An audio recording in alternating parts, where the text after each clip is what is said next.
Okay, this is the SV545 astrophotography refractor.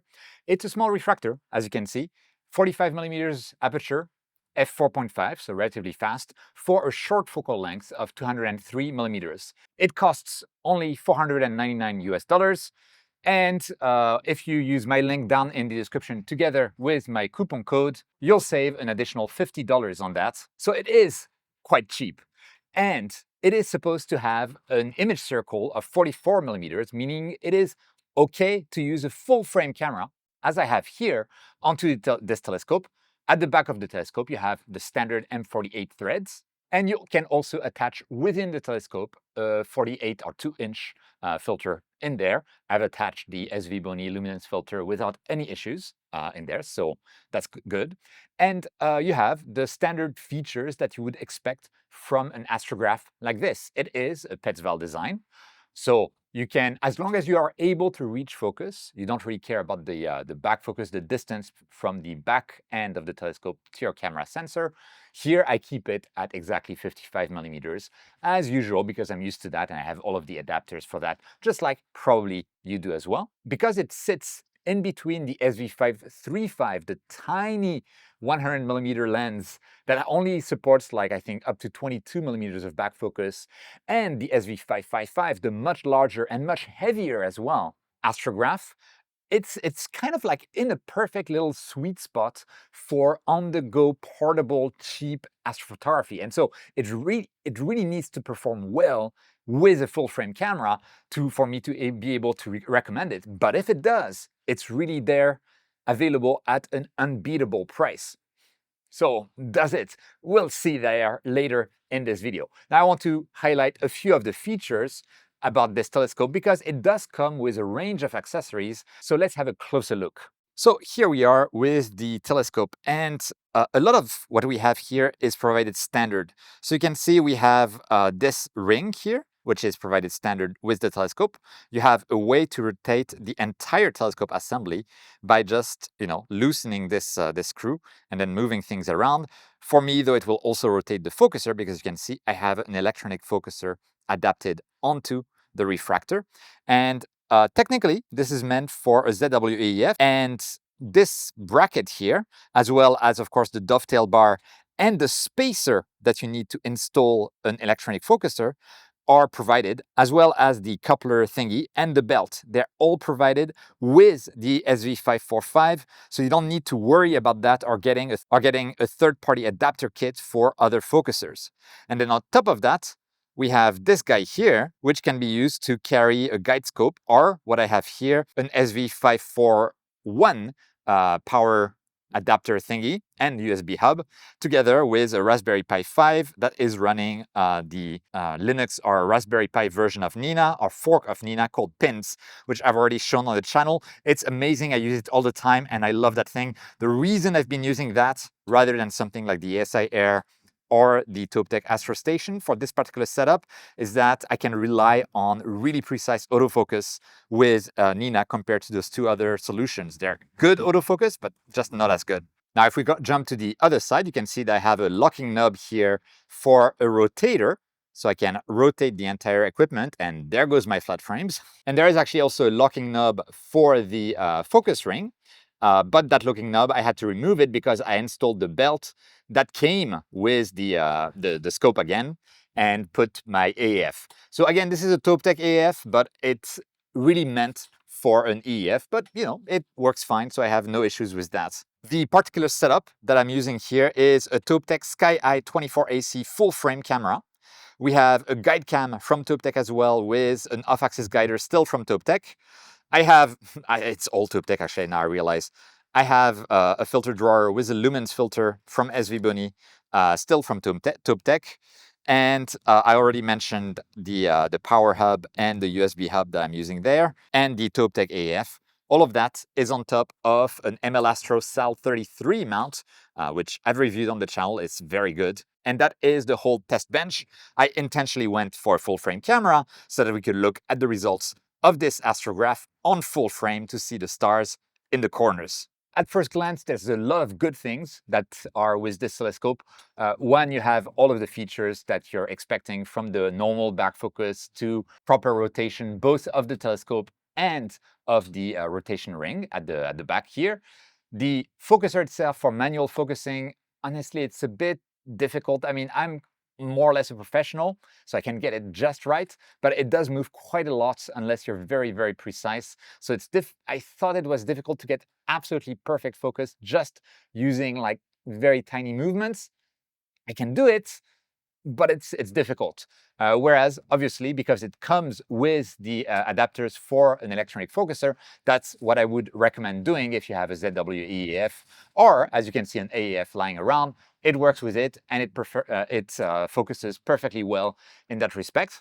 And I like that it comes with that adapter out of the box, just like its big brother, the SV555. And unlike the smaller brother, the SV535, that doesn't have that, unfortunately, and unlike the SQF55, which, while excellent, does not have an EF adapter out of the box. So it's good that this comes out of the box. One drawback that I would say about this telescope, besides having the stuff that we can expect, including, I forgot to say, like a 2-inch filter that you can put within the telescope itself, is that it shows to have the focuser adapter on the below the telescope rather than above the telescope. That means that it moves the weight up, which means that traditional small equatorial mount driven by a worm gear mechanism, they will need to work harder on a payload that is further away from the axis of rotation. So I don't really like when telescopes force us to do that, which is the case here,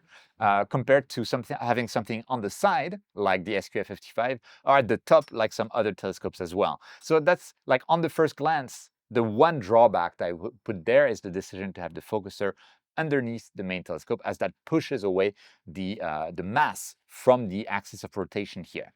Now, with this mount, doesn't matter. This mount does not care. Most strain wave gear mounts, they won't care. But if you're using like a small, light worm gear type of equatorial mount, that might be something to take into account. Oh, by the way, something completely unrelated. You may have noticed that I have like LTT, or Linus Tech Tips, cable ties. I also have like an LTT screwdriver now, and you'll probably see once I film at my desk an LTT like desk pad. And this is because Linus Tech Tips, a massive YouTube channel, reached out to me for no reason and sent me free stuff, and I have no idea why. Well, I know why. They gave me some affiliate links. So if you're ever interested in good like ratcheting screwdriver, actually pretty nice, or stuff like that, I'll have links down in the description if you're interested, because why not? I don't know. Let me know what you think of that. I still have no idea why I got this kind of stuff for free from Linus Tech Tips out of all channels. Whatever. But getting back on topic, I've done the test with the equipment here with a full frame camera. So without further ado, let's have a look at the results. Before that, of course, if you want to support the channel, you can leave a like, you can watch till the end, it really helps out. You can leave a comment, let us know if you're using this scope or you're interested, especially at that price, because the price is one of the really good points about this scope. And place your bets. Are the optics going to be good? Will we have good stars at the corners of full frame? The bets are on. Anyway, you can also support me even more if you're planning on buying anything from Agena, High Point, Amazon, or Linus Tech Tips, or SV Boni. Of course, SV Boni, I'll have the link to this scope as well as a coupon for $50 off. Then if you do so after clicking the links that I have down in the description, it will help me out at no cost to you. And if you want to support me directly, become a VIP patron of the channel. You can become a channel member. It's the join button next to the subscribe button, or a Patreon supporter. The link is down below. Some of my Patreon ranks have access to my videos early and without ads. Also, Discord channel, which is always a bit fun to have some discussions in. Anyway, with that, let's go inside and look at the results. By the way, one thing that I forgot to mention is that it comes in a nice little box like this, just like some previous lenses by SV Boni, and a case like this just for the lens if you don't have anything attached to it. Normally, I think I would keep the rings and dovetail attached, so in this case, this doesn't really work out. But, you know, it's there if you need it. Okay, and this is the result on a full-frame sensor. Now, one thing to note is that I'm using some relatively large pixels at 5.94 microns, I believe. So we may not get all the details possible, but and we are undersampled. But here I am on a very bright star. I think it's either Regulus or Pollux. Might be Pollux, but anyway, it doesn't really matter. We're at the center of the frame, and I'm using an SV545 luminance filter. And at the center of the field of view, very nice results, very round stars, no problem whatsoever. I don't see any sign of astigmatism or anything like that. I think it looks good. We can then go to the right-hand side of the frame. Let's look at the top right corner. And at the top right corner, you can make your own judgment, of course, turn off the volume and turn off the sound if you just want to make your own impressions without being polluted by my commentary. But to me, it looks perfectly fine. I'm starting to see some maybe slight hint of oblongness in this direction, but this is honestly, I don't see a big issue here. If I go to the bottom right, no problem whatsoever. I'm wanting to close my eyes, look at this, then go immediately to the center, roughly back to the center, and the stars look almost identical. In a way, they look weirdly sharper in the not sharper, but more contrasty. I don't know how to say, but at the corner than they did in the center. So for me, the corner stars are a success. And then bottom left here, we do see a bit more elongation there. We starting to see almost like triangular stars. Well, if you're really pixel peeping, we're really zooming in a lot here. And then top left, they feel a bit sharper and that more contrasty, maybe squarer than at the center. So exactly like bottom right, really. But overall, this is very impressive for a telescope. And yes, I forgot to mention, but this is 60 exposures of 60 seconds each, right? So we have 1 full hour of data stacked so that we'd be able to see if there's really lots of chromatic aberration with red and blue on the left and right of the star. And we might be able to see that a little bit in the corner, but this is, let's see, in the really corner, do we get something if we really pixel peep? I'm undersampled, so I get those dark things, but otherwise, I don't know about you, but to me, this looks fine.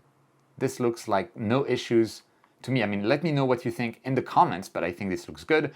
If we look at a proper kind of a diagram like this, where we have the stars at the center and the corner next to one another, I think that, we can say the stars, maybe there's a tiny bit of elongation, triangularity in this corner here, but you really need to look for it. And for a telescope that's $499 list price, honestly, these days, guys, we're spoiled. We're really spoiled in this hobby. Insane stuff these days. So very good results here that I can see. What about flat frames, right? So flat frames, this is a flat frame without any filter in the telescope to make sure that we don't have anything polluting my flat frame besides dust motes on the sensor. And on first glance, it looks like there's a lot of, I've already the flat frame looks like this without anything. So with some STF applied, it looks like this. It almost looks like the corners are losing a lot of light. So I wanted to make sure of that. So I took the luminance, or the black and white version of the flat frame, and we can look at the center. We have roughly 0.43 as the value in the center. If I look at the corners, 0.39, 0.38, 0.38, 0.39. So let's see. If I do 38 divided by 43, I think it was, we get that the corners have retained 88% of the luminosity of the center on full frame. And that's actually very good. This is actually very, very good. I'm a bit impressed by that. So you're barely losing any light on your 44mm image circle, and you're getting good star shapes on full frame across the field of view at f4.5 for $499 with the adapter for an electronic focuser. We're spoiled. What else can I say? This is a single sample of the telescope sent to me by SV545 for test purposes, for review, right? Which means that who knows, maybe it was pre-selected or whatever. But what I can say is at least the sample that I have, and I've seen some other images on cloudy nights and stuff like that, that are very similar to my sample, meaning it's probably more generalized than just one telescope, but I'm thinking I'm getting very good results on full frame. Again, I think it's quite impressive for that price point, but let me know what you think down in the comments. And so yeah, again, if you're interested in this telescope, I'll have the link down in the description together with a coupon code for $50 off in addition to the already, I think, pretty low price. And yeah, I mean, yeah, let me know what you think. Thank you so much for watching till the end. Please like the video to help the channel out.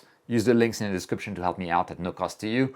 And of course, VIP members, channel members, Patreon supporters, you make everything possible. Thank you so much for your support. But yeah, I'm quite impressed. There's very little for me to complain about on the scope, except that you really need an electronic focuser if you want to focus precisely. And I don't like that you need to raise the telescope up, like basically putting the mass of it further away from the center of rotation of the mount to install the focuser. But that's the extent of it. You might also get issues with the filter adapter within the telescope if you're using like Batter filters. They tend to have like a thicker frame of 7mm, something like that. I don't have any on hand to actually double check, but it might not fit.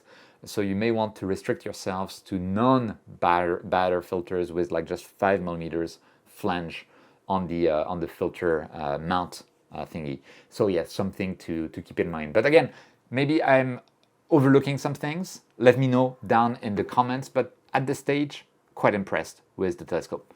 With that, thank you so much for watching. Don't forget whenever you can to look up at the stars, and I'll see you next time.